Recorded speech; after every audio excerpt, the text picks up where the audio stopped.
Here we go then, tip of the day, nice little tip.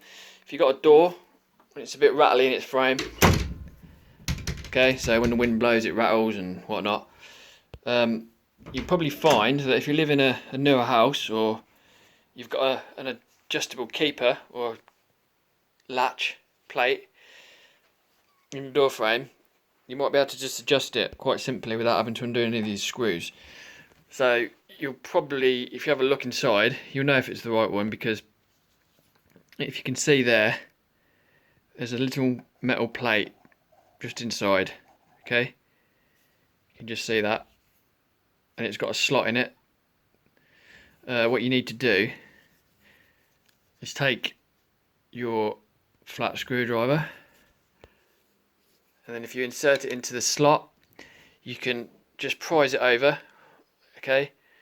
You can see there, you can just move it over as much as you need, okay? Now, this is designed to be adjustable, so it's not, I'm not just making this up, it's actually there for a reason.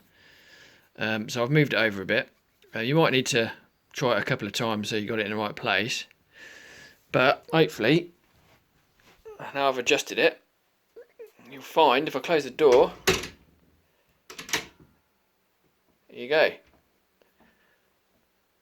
No rattle, nice fit.